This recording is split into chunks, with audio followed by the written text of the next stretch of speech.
ढकी हुई है। कौन सी? न्यूज़ वन इंडिया देखो। हाँ देखो, आगे बढ़ो। सभी पत्रकार बंधुओं को नमस्कार। आज आम आदमी पार्टी की प्रांतीय पदाधिकारियों की बैठक थी, जिसमें 8 प्रांतों के हमारे अध्यक्ष, प्रकोष्ठों के अध्यक्ष, सारे जिलाध्यक्ष, वो सब लोग शामिल हुए।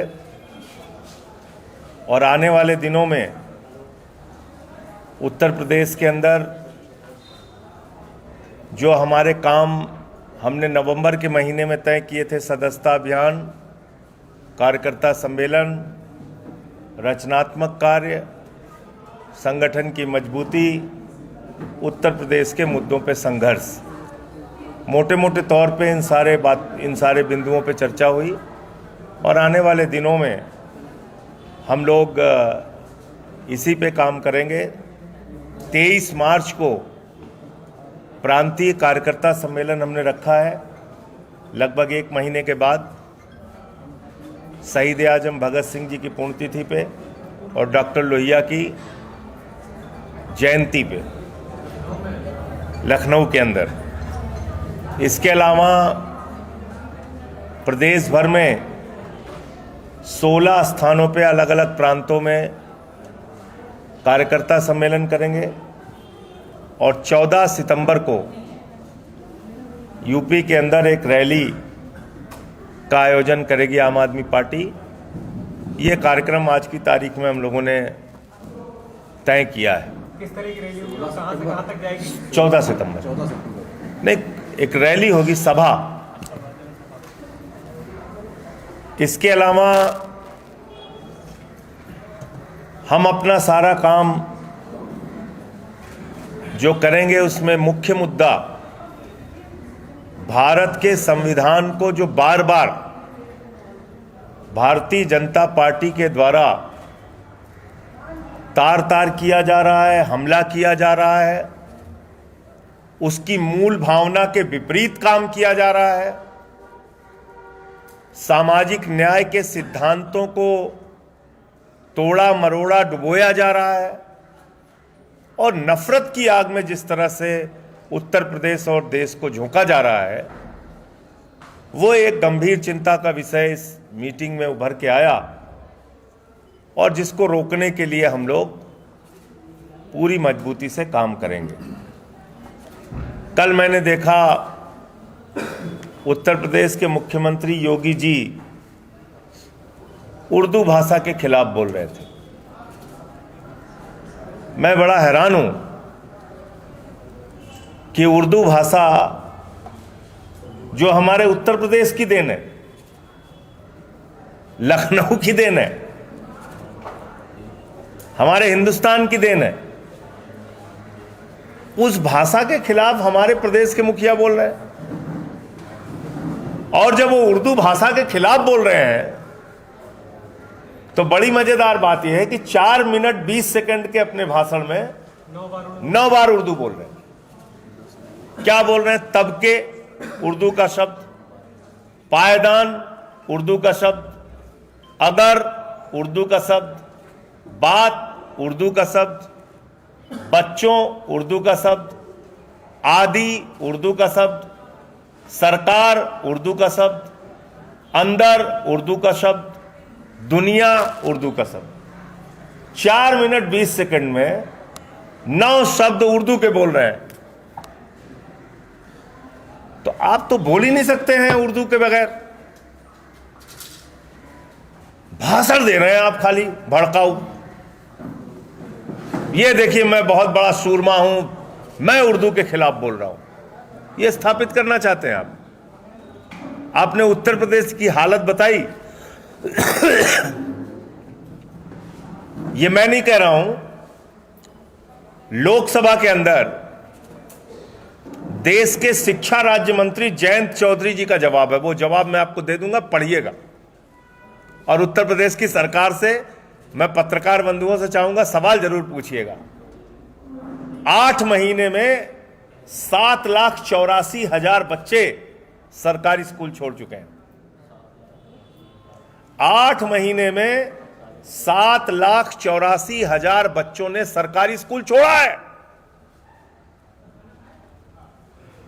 वो कौन है? वो मौलाना है, मुसलमान है वो किसके बच्चे हैं? वो 7,84,000 जो बच्चे हैं हमारे, जिन्होंने सरकारी स्कूल छोड़ा है आदरणीय मुख्यमंत्री योगी आदित्यनाथ जी के राज में। और ये मैं नहीं कह रहा हूं, उनकी ही सरकार के मंत्री केंद्र के सहयोगी दल के जयंत चौधरी जी का जवाब है लोकसभा में। वो कौन से बच्चे हैं? वो किस लिए पढ़ने जाते हैं? वो बच्चे तो बेचारे मासूम बच्चे हिंदी पढ़ने जाते हैं, अंग्रेजी पढ़ने जाते हैं, संस्कृत पढ़ने जाते हैं, विज्ञान पढ़ने जाते हैं। उन बच्चों को आप सरकारी स्कूल में शिक्षा नहीं दे पा रहे हैं और इतने बड़े वीर योद्धा बन रहे हैं। उर्दू के खिलाफ बोल दिया, बंद करो सारे रोजगार की चर्चा, ये स्वास्थ्य की चर्चा, शिक्षा की चर्चा, ये सब पीछे छोड़ो। अब 10 दिन तक इस पे बहस चलाओ देश में। तो ये बहुत खतरनाक बात हम लोगों के साथ हो रही है, यूपी के लोगों के साथ, कि असल मुद्दों पे कोई चर्चा नहीं हो रही है। ध्यान भटकाने के लिए ये सारी बातें की जाती हैं। अखिलेश यादव का एक बयान आया आज, मैं अपनी बात पूरी कर लूं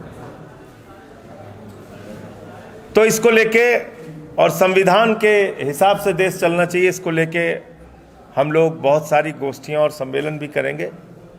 ये भी हमने तय किया है।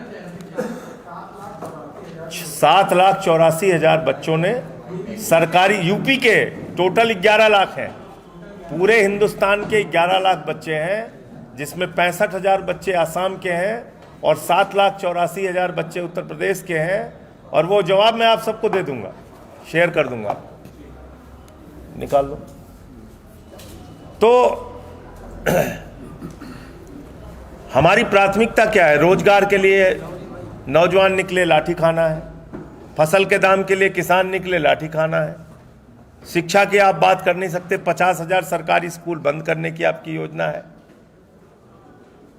तो इसलिए जिन परिस्थितियों से हम लोग गुजर रहे हैं, उसमें ज़रूरत इस बात की है कि ये हिंदू मुसलमान, अगड़ा पिछड़ा, दलित सवर्ण, ये छोड़ के यूपी का भला और यूपी के लोगों का भला कैसे हो, और मुद्दों की राजनीति कैसे हो, और मुद्दों पे बात कैसे हो, इसके बारे में हमें ध्यान देना। मुझे इतनी बात कहनी थी। आपका कोई प्रश्न हो आप पूछ सकते। मुद्दों की राजनीति तो आप लोगों ने दिल्ली में भी की थी, लेकिन दिल्ली में करारी शिकस्त मिल गया। उत्तर प्रदेश 403 विधायक मतलब का क्षेत्र है, कैसे आप उसको मतलब टैकल करेंगे? यही तो, इसी बात को तो लेके चिंतित हूँ। आपने बिल्कुल सही कहा, मुद्दों की बात क्यों पीछे हट जाती है? क्योंकि यही नकली बातें लोगों के दिमाग पर ज़्यादा प्रभाव डाल रही हैं। ये झूठी, नकली, बेबुनियाद बातें, जिनका आदमी की जिंदगी से कोई सरोकार नहीं है, जिसका आदमी की जिंदगी में एक पैसे का लाभ नहीं है, वो उसके दिमाग पर ज़्यादा प्रभाव डाल रही हैं। और उस प्रभाव को कम करने में विपक्षी दल पीछे हैं, जिसमें आम आदमी पार्टी भी शामिल है। मैं स्वीकार करता हूं, हम लोग पीछे हैं, उसमें हम नहीं सफल हो पा रहे हैं। अखिलेश यादव को बयान आया है आज ही, उन्होंने कहा है कि जो महाकुंभ पर टॉयलेट घोटाला हुआ है, करोड़ों रुपए की बलियां लगाई गई। अब वो तो सारी चीजें जांच का विषय है, क्योंकि अव्यवस्थाएं तो बहुत भयंकर है वहां पे। कोई चीज अब तो छिपी नहीं है, अव्यवस्थाओं का तो अंबार है, लोगों की जान गई है महाकुंभ में। तो इसलिए सारी चीजें जांच में सामने आएंगी। जो सेंट्रल पोल्यूशन कंट्रोल बोर्ड की जो रिपोर्ट आई है, वो भी बहुत चिंताजनक है कि वहाँ के पानी को नहाने लायक बताया नहीं वहाँ पे कि वो नहाने लायक भी है। उत्तर प्रदेश में केंद्र में दोनों नमामि गंगे पे आप इतनी बड़ी योजना चला रहे हैं, हजारों करोड़ रुपए खर्च कर रहे हैं। प्रधानमंत्री जी को जवाब देना चाहिए कि आपका ही सेंट्रल पोल्यूशन कंट्रोल बोर्ड कह रहा है कि वो पानी पीने लायक, नहाने लायक है ही नहीं है।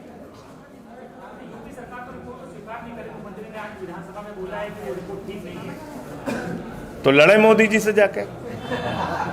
भाई सेंट्रल पोल्यूशन कंट्रोल बोर्ड तो मोदी जी का है ना, तो उसको जाके झगड़ा करें, फिर कहिए योगी जी से। टकरा रहे हैं, बिल्कुल टकरा रहे हैं, लेकिन उसमें तो जो बड़ा वाला इंजन है उसको नमामि गंगे की योजना तो उसकी है ना। तो कौन कौन सा किससे किससे टकरा रहा है देखिए इसमें। लेकिन जो सेंट्रल पोल्यूशन कंट्रोल बोर्ड की जो रिपोर्ट है वो वास्तव में चिंताजनक है और सुप्रीम कोर्ट ने इसका संज्ञान लिया है, तो मामूली बात नहीं है ये। इसको योगी जी ऐसे विधानसभा में टाल दें और रिपोर्ट को अस्वीकार कर दें, इससे काम नहीं चलेगा। दिल्ली में सीएम का चेहरा भी साफ नहीं हुआ है, क्या लगता है किस तरह की एक्सपेक्टेशन है आम आदमी पार्टी की कि दिल्ली में किस तरह का मुख्यमंत्री होना चाहिए इस बार? अब देखिए वो चुनाव जीते हैं, किसको बनाएंगे ये उनकी प्राथमिकता है, अब उसमें मैं क्या बोलूं। जो भी मुख्यमंत्री बनाए वो दिल्ली के लोगों के लिए काम करे, बस हमारी तो यही अपेक्षा है। 10 साल तक आप लोगों ने सेवा की, जनता के बीच भी गए होंगे, कुछ उनकी भावनाएं भी रही होंगी, कुछ उनकी एक्सपेक्टेशन भी रही होंगी। देखिए जनता को आप दोषी नहीं ठहरा सकते, 3 बार उसी जनता ने हमको जिताया और 1 बार हम हारे और 43% वोट भी दिया है उन्होंने। 2% वोटों के अंतर से हम चुनाव हारे हैं। अब वो 2% वोटों के अंतर पे मैं रोना रोऊं वो ठीक नहीं है राजनीति में। जो फैसला जनता ने दिया उसको स्वीकार करना चाहिए। उसके कई कारण हो सकते हैं, उन्होंने धांधली भी किया, वोटर लिस्ट में भी हेरफेर किया, धन बल बाहुबल का भी खूब जम के प्रयोग किया, लेकिन ठीक है वो राजनीति का हिस्सा है, मैं उस पर रोने धोने में नहीं जाता।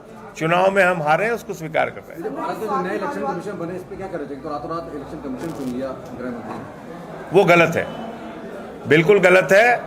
पहले इन लोगों ने जानबूझ के सुप्रीम कोर्ट के चीफ जस्टिस को चयन प्रक्रिया से अलग किया और अब जो चयन प्रक्रिया है उसमें सरकार के लोगों का बहुमत है, यानी कि एक प्रधानमंत्री के मंत्री और एक लीडर ऑफ अपोजिशन। जब आप चीफ जस्टिस ऑफ इंडिया को रखते चयन प्रक्रिया में तो मुख्य चुनाव आयुक्त का सिलेक्शन ज़्यादा निष्पक्ष तरीके से हो पाता, क्योंकि 2 न्यूट्रल आदमी उसमें रहते और एक सरकार का आदमी रहता। अब 2 सरकार के आदमी है और एक एलओपी है।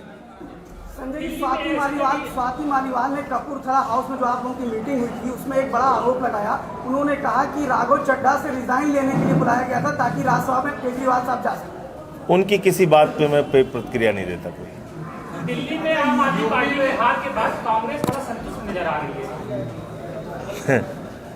अब उनसे उनकी संतुष्टि का कारण पूछिए। अगर भारतीय जनता पार्टी के जीतने से कांग्रेस पार्टी संतुष्ट है तो ये तो बहुत दुर्भाग्यपूर्ण बात है। जिस तरह से स्टेट इसलिए टूट रहे हैं तो यूपी में आगे आप विधानसभा चुनाव में जा रहे हैं, क्या स्थिति होगी? इसीलिए मेरा भी सवाल देखिए अभी मैं आपको बिल्कुल स्पष्ट कर देना चाहता हूं। अभी आम आदमी पार्टी की जो भूमिका है वो मैंने आपको बता दिया। हमारी भूमिका संगठन निर्माण की है, हमारी भूमिका संविधान की रक्षा की है, हमारी भूमिका उत्तर प्रदेश में जो नफरत की राजनीति का बीज बोया जा रहा है उसको ख़त्म करने की है और उससे कोई अच्छी राजनीति निकलेगी ऐसी उम्मीद करता हूँ। अखिलेश यादव कह रहे हैं इंडिया गठबंधन साथ लेके चलेंगे, कांग्रेस को नहीं छोड़ेंगे, तो क्या आप साथ रहेंगे? अभी ये सब बहुत जल्दबाजी के सवाल है। हमने अपनी पार्टी की जो भूमिका है उसके बारे में आपको बता दें। नहीं, अखिलेश जी का कांग्रेस पार्टी के साथ यहाँ समझौता है।